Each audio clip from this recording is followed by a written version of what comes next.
Welcome, my name's Dr. Jason W. Morrison and I'm a theologist from New South Wales, Australia.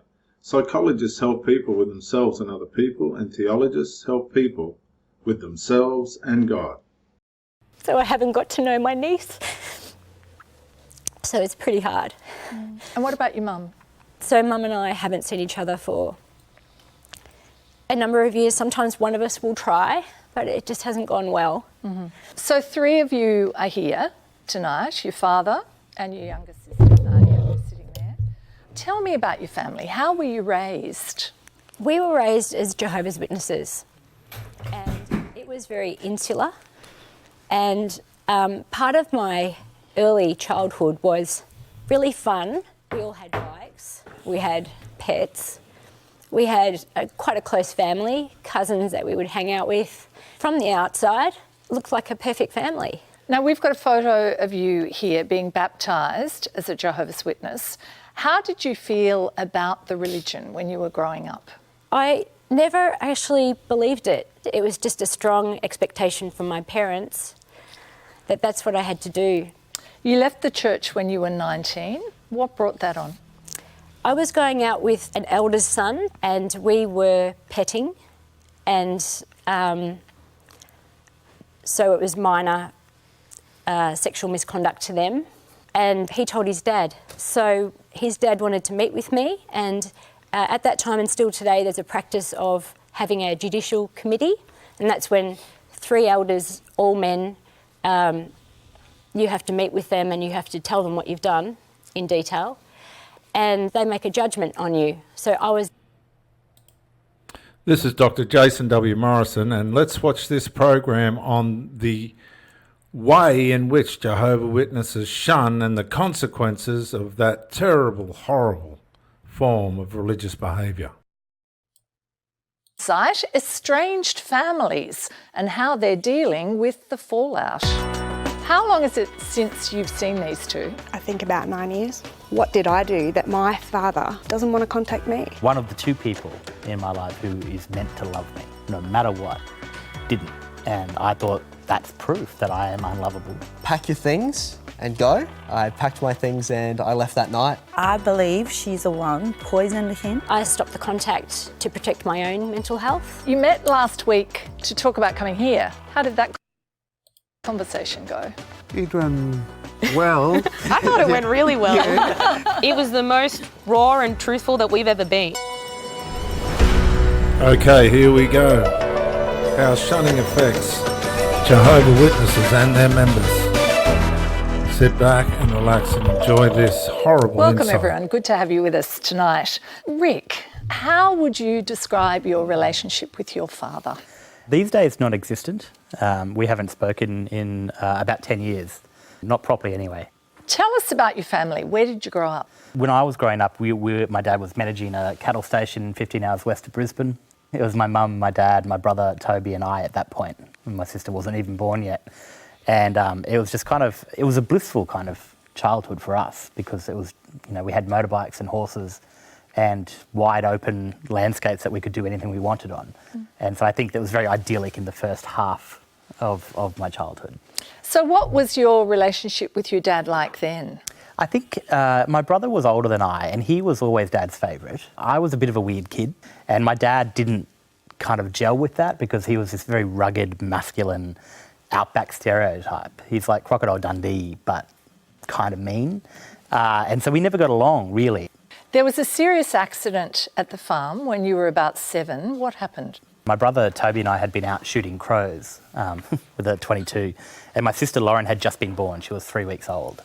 And it was so hot we went into the shed where all the machinery was kept to just take shelter, and there was a jackaroo who was fixing a motorbike, and he lost a bolt into the car servicing pit, which is one of those deep pits that a fully grown man can stand under a car and let all the oil out. And my brother got down there to go and find it, and he couldn't see it, so he asked for a torch. And I'm looking over the edge, and the jackaroo said, "I don't have a torch, but here's a lighter." And he gave him a lighter, and the whole thing went up in this giant fireball. And I remember it so vividly. Like, I remember his screams being the most violent kind of screams I've ever heard. Dad had to come running, not knowing what had happened, from the stables 300 metres away. And I remember the moment that he kind of got Toby out of the pit and held him in his hands, and my brother's skin was hanging from him like curtains. And I remember even then as a 7-year-old thinking, my life will never be the same again. But I just didn't know how that would come to be true. Now, while your mother was away with your brother and baby sister at the hospital burns unit, you were at home with your father and you saw something. Yes. What did you see? I was trying to surprise my father. I'd gone upstairs for a shower and I thought, you know, what would be really funny was if I crept back down and surprised him in the living room. But I ended up surprising myself because I found our 19-year-old governess on his lap. And then it happened again a couple of days later where I ran into them in the kitchen and they were kissing. And that's when I knew that something horrible had happened. You know, I was 7. I didn't have a word for what an affair was, but I knew deep in my bones that it was a bad thing. Did you say anything to your father at the time? I did. I remember just sobbing in my room, and he came in when he was going to bed and he asked me what was wrong, and I just said to him point blank, I'm like, you don't love Mummy anymore, do you? And he said that he did. He lied to me, essentially. I think the real overwhelming sensation of that moment was just pure isolation. Like I have never... At 7? At 7. I've never been so far away physically or emotionally from the people who were meant to protect me. Now, the affair was revealed not long after that. What happened then? Dad froze the bank accounts. He seized all the assets. Mum, who'd left school at 15, had only ever worked in David Jones and then worked for free on all these cattle stations for Dad. Had 3 kids, 1 newly burned, 1 newly born, and we had literally nothing. And we went into emergency public housing, and that's where we started from scratch. How much contact did you have with your father after that? Despite everything, Mum was always very insistent that we should see our father. We did for a while in primary school, and then after we both kind of got to high school, my brother and I decided that we just didn't want to do it anymore because we didn't feel like we got anything out of it. How do you feel about him now? I'm kind of ambivalent, I must admit. I mean, I think I still love him. I've tried to take a more nuanced view into adulthood about what happened, and I certainly understand why he became the man that he did. He had a very violent childhood, but he did a lot of awful things in absence, really. There was no intent. I think he was emotionally unable to confront the things that he had done, but also the things that had been done to him. And I think that just left him perfectly incapable of being with us. Carl, you're 21 now. When you were 18, you cut off all contact with your mum, Jenny, for about 18 months. Why? I left home because of a girl. I was young, hot-headed, naive. I thought, you know, this girl was the one. I want to be free, and I'm going to do anything to get that freedom. What did your mum say when you wanted to have this girlfriend? She basically said, Carl, pack your things and go. And I packed my things and I left that night. So she was angry about the girlfriend? Yeah. And so was I. I was very angry at the situation, and I was really angry about how my mum reacted at the time. Up until that point, what was your relationship with your mum like? It was wonderful. It was just a plain old normal childhood, but being raised in like a mixture of a culture is a bit different to your average family. Where did the conflicts arise with your mum? In Chinese culture, there's always an expectation that, you know, you're my son, family comes first, you should be like this. Whereas I feel like Australia culture is a lot more laid back. Sure, family still comes first, but on the side of studying and expectations might not be as severe as Chinese culture is. So had there been a build-up to cutting off contact altogether with your mum? Yes, yeah, there was a huge build-up. A single mother raising one son. Every single thing she said to me weighed a heavy burden on me. And why did you feel the need to cut contact off with her altogether? I felt like for me to hit the point of freedom and to really become an adult and to start making decisions for myself at that time, I needed to make that leap. Jenny, you're Carl's mum. Describe for me what happened on the day he left. What did you say? He finished work, come home, and he said to me, Mom, I'm having a good job, I have a good girlfriend now, and I studied well, and I don't need you anymore. And I was in shock. He already had a discussion with his girlfriend's mother, which I believe she's the one poisoned him and gave a lots of advice. So when Carl came home, said to me that sentence, it's really shocked me, and I don't expecting he don't respect me, don't have any discussion with me before. So what did you do? I said to him, I want you to think twice. If you decide to moving out, you're not going to come back. I'm a single mother. I raised him since he's 2 years old. I give everything, my life to him. And I could marry hundreds times, but I always concentrate my business on him. And whatever he said to me, it's really hurtful and a shock. Did you understand why he was leaving home at the time? I think it's his mind being poisoned. That's what I understand. Because before he moving out, the few months ago, he's totally changed. What did you expect from your son at 18? My expectation is he needs to done his education proper and get his job settled. And what was your expectation of family? Family always come first. Because in our culture, no matter what it is, family always stick together, never tearing apart. When Carl left, did you consider shifting ground about the girlfriend? I see he will not change his mind, doesn't matter how much I tried. Telling him, no matter what, I will love him till my last breath, and always leave door for you like open. Like if he wanted to come back family, he's always my son, but I cannot accept the girl that time. How did you feel during the 18 months that Carl cut off contact with you? Oh, it's terrible. I was suicidal 8 months, like constantly. And I'm very blessed to have a lot of friends support me. And you tried to contact him during that time? All the time. And I tried to talk to his couple of best friends, and he probably don't know I keep inject money to his account as well. Just make sure he's not going to have no money and have to go to street or something. It was terrible, and I couldn't. It's hard to look back at time. Carl, how were you feeling towards your mum at that time? I was angry. I was determined to get out of the house, determined never to go back. Did you realise how unhappy she was during that time? I honestly didn't. I just thought that she was just as angry as I was, and I thought that she was going to stay angry as I did, and I didn't think any more of it besides it's all about me, I'm angry, this is what I'm doing, and I'm doing it now.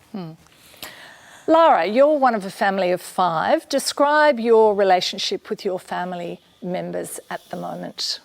It's really disjointed. So, for example, I see my dad every... Now, the interesting thing here is there's a story on the Courier Mail about Jehovah Witness families and shunning, and this lady's name's Lara Kaput.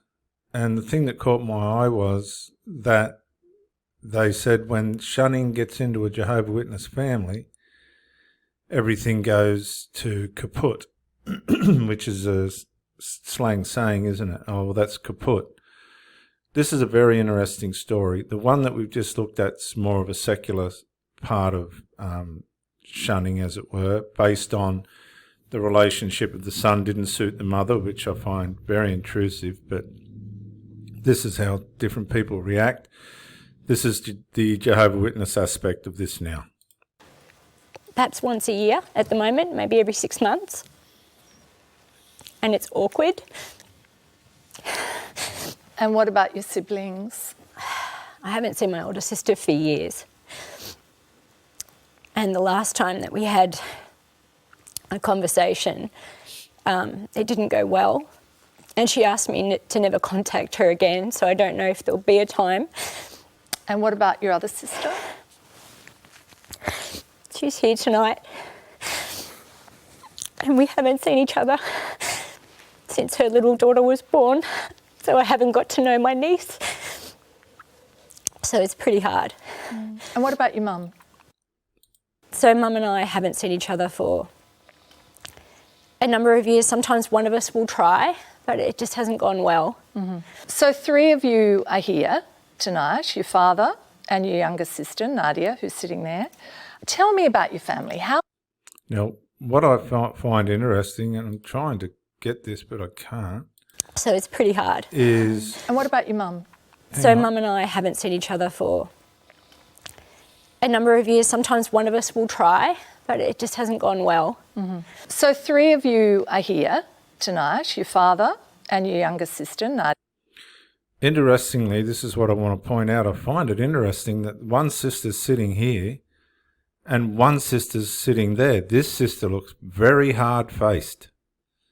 I don't want to judge the woman, but she looks very hard-faced. And the fact that they're not sitting next to each other indicates that there's still a great cavern, a great gulf between a healthy relationship. Now, this is the consequence of the Jehovah Witness shunning policy. Now, interestingly, this morning, the Jehovah Witnesses come through our street, and I sat with them for about half an hour, and their motive is to get recruits, and because I'm so popular with them in this area, they know they're not going to recruit me. But one of the things I try and discuss with them is trying to live by God's standards, and how that you're not going to be able to do that, and it's dangerous, but they can't comprehend it. To me, this is the fruit. Shunning is the fruit of people that think there's a standard that you have to live by. And the people that aren't reaching that standard are a threat to their relationship with Jehovah. And this drives a wedge between any sensible or amicable way of having a relationship without this spiritual or religious organizational intrusion. And it's destructive. It's very destructive. So here we can see they've got the sister sitting here, the sister sitting there. She's hard-faced. We saw that in the crowd. I think it's an interesting point. Like, why aren't they sitting together? And this is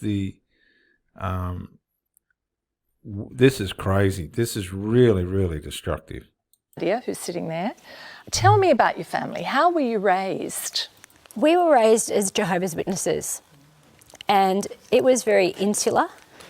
And part of my early childhood was... Oh, she seems to think it's a joke, that woman, the sister. Really fun. We all had bikes. We had pets. We had quite a close family, cousins that we would hang out with. From the outside, it looked like a perfect family. Now, we've got a photo of you here being baptised as a Jehovah's Witness. How did you feel about the religion when you were growing up? I never actually believed it. It was just a strong expectation from my parents that that's what I had to do. You left the church when you were 19. What brought that on? I was going out with an elder's son, and we were petting, and so it was minor sexual misconduct to them, and he told his dad. So his dad wanted to meet with me, and at that time and still today there's a practice of having a judicial committee, and that's when 3 elders, all men, you have to meet with them and you have to tell them what you've done in detail, and they make a judgment on you. So I was invited to meet with them, and I just couldn't go through that. So I left. What happened when you left? I was formally disfellowshipped, and they announced that, and I was shunned after that. So it was immediate. I've never heard from aunts and uncles ever again. So that was when I was 19. Now, the interesting part of this for me is the fact that I was sat out the front of my street today, here at the front of the house, and the man I was speaking to said that they don't shun. Well, they're liars. They do shun. This is an Australian show. I'm surprised, actually, how much Jehovah Witnesses lie about the reality of their organisation. Now, this is the father. I'm now nearly 50.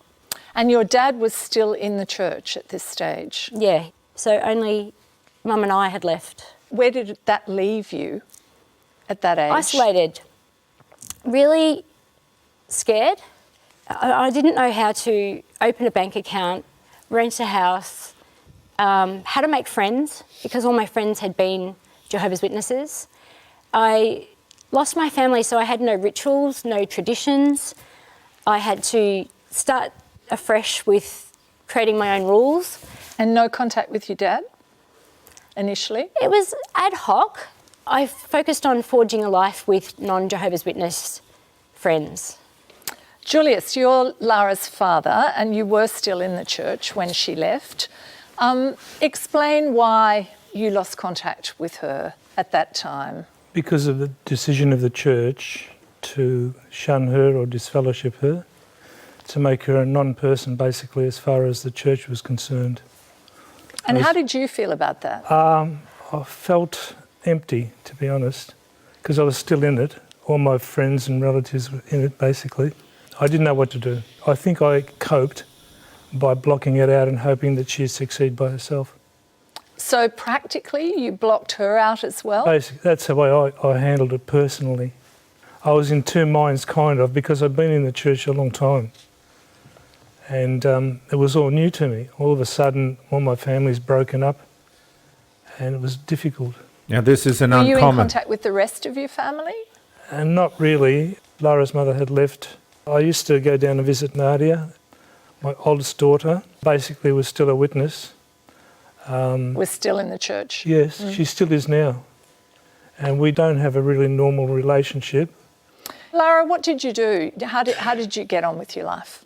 So just quickly, the religion won't allow anything to threaten its ordinances and rules as to the behaviour that it expects from individuals. So the religion, the Jehovah Witness-ism cult, will put its legislations, its rules for the people in it over the value of the family.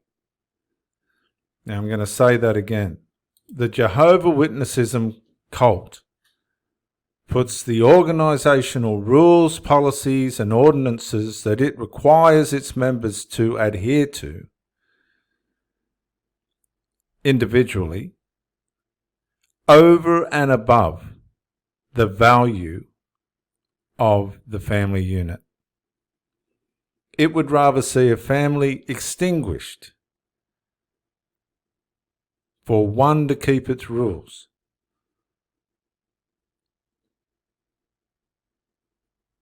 whilst the other that don't or can't or won't are shunned.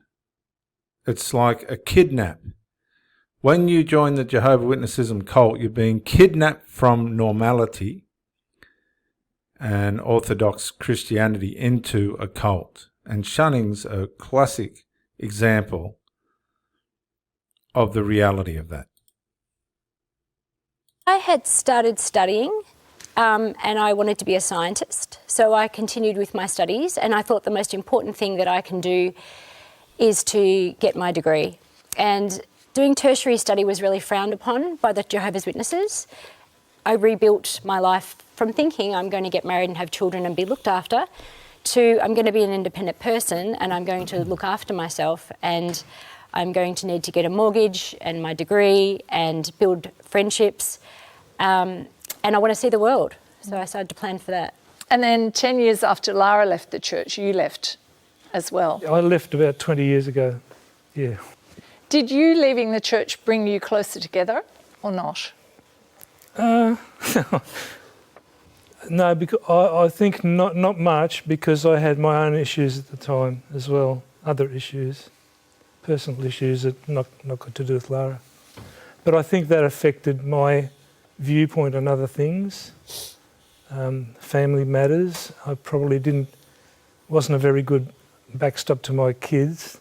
Lara, did you miss your family?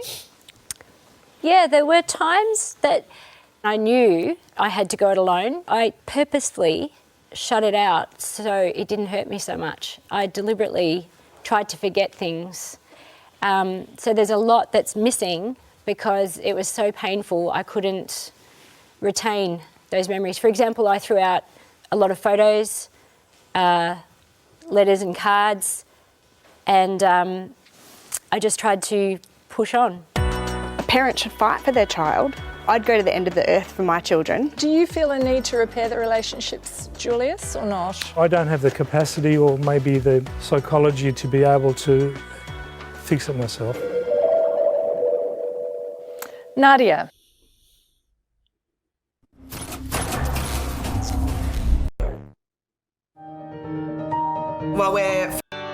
You're Julius's daughter as well, and you're Lara's younger sister. How long is it since you've seen these two? I think about 9 years. Until tonight? Mm-hmm. Yeah. So what's it like being in the same room as them? It's really nerve-wracking. Yeah. Can you explain a little bit more why? I'm just angry. What are you angry about? It's hard to say. When I think of Carl and his mum, that she would always want to be with her son and fight to death, even though you don't want to be with her at that time. My dad doesn't contact me. There was an argument involving the three of us 9 years ago. It was just an argument. What did I do that my father doesn't want to contact me? He's never met my youngest daughter. Have I done something really bad? Now, this is the psychological consequence of the programming and indoctrination of the Jehovah Witness-ism organisation and other cults alike, but in this case we're dealing with the Jehovah Witnesses. There are psychological consequences that can mar people for the rest of their life. Now, the gentleman said earlier that he just doesn't have the psychological capacity to fix this on his own because he's been psychologically marred by the Jehovah Witness-ism cult. Now, this isn't a joke. It can take people a lifetime, if not, in some cases, they don't get through it. Some people commit suicide and kill their families, murder, suicide, all the other stuff, because the psychological consequences of this kind of behaviour are criminal. They're criminal. They're theologically abusive and criminal. This woman's very, very, very angry. Have you tried to contact him? No. But in saying, why I is always that? feel like a parent should fight for their child. I'd go to the end of the earth for my children. If they didn't like me, that's fine, but I will always love them and always want to be with them. Is that the main bit, that you No. expect your dad to make contact with you and he doesn't? Yeah, I do. I can't even look at him at the moment. Yeah, it's really That hard. is- There's certain wow. behaviours that have been caused by the way we've all been treated by people. And when I'm with my family, I have not a good behaviour. We all don't have a good behaviour putting us all together. So I've wanted to get away from it all. And what's your relationship like with your sisters now? I don't have a relationship with them And why do you think that is? because I don't want to. Yeah. And why don't you want to? Because of my mental health. Like I said before, our behaviours towards each other is just out of control. What was your childhood? Now, this is what I want to say again. This is a consequence. And this is what's being brought up in the XJW community. The consequences of the Jehovah Witness-ism cult religious practices are leaving people psychologically and mentally maimed to the point where they cannot find a way of reconciling with the people that they love. The division within the minds of these people is so strong, so ingrained,